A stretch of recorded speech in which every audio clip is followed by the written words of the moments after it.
Hi there and welcome to weeks 3 to 4 UDL Influence Reflection.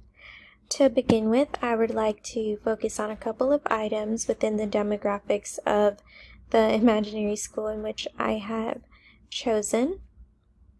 So, some of the items that really stood out to me was that the community around Dinuba High School has over half of its population considered to be homeless.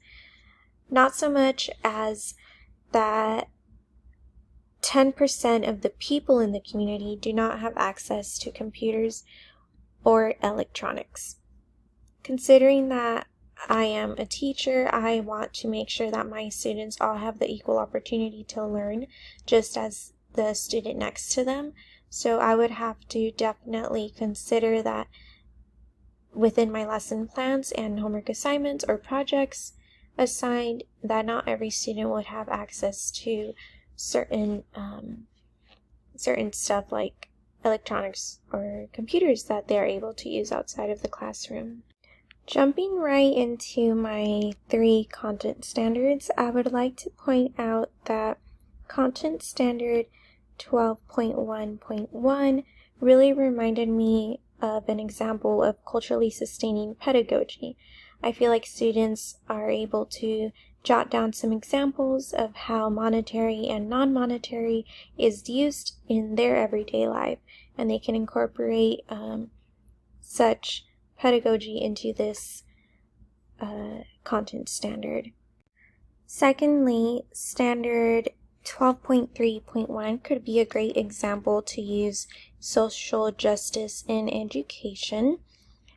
I believe that students would be able to make a poster that they're able to share with the classroom, where they are able to explain factors like wealth and determine what kind of education an individual may receive.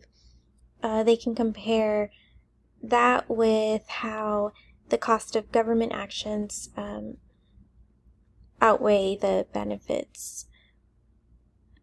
And thirdly, content standard 12.4.3 would be a great example for universal design for learning. I feel like students would be able to create a PowerPoint video to show what they know, such as being able to identify their current representatives in the legislative branch of the national government.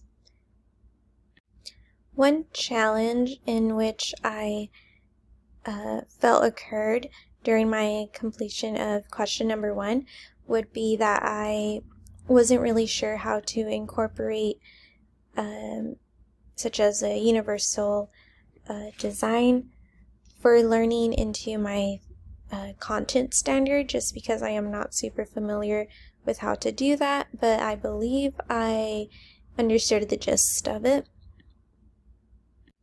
A way that my development of understanding of anti-racism can influence my thoughts on content standards and the students that I will be teaching would be by, most importantly, just being cautious and aware of my students' backgrounds when it comes to all of my lesson plans.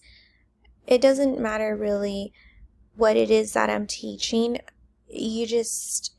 I personally just feel like I always have to take into consideration the things that are being said out loud, or how things may be taught, and in ways that there could be sensitive topics to be talked about, but there's always ways to talk about sensitive issues or factors in ways that cannot offend anybody else. With that being said, thank you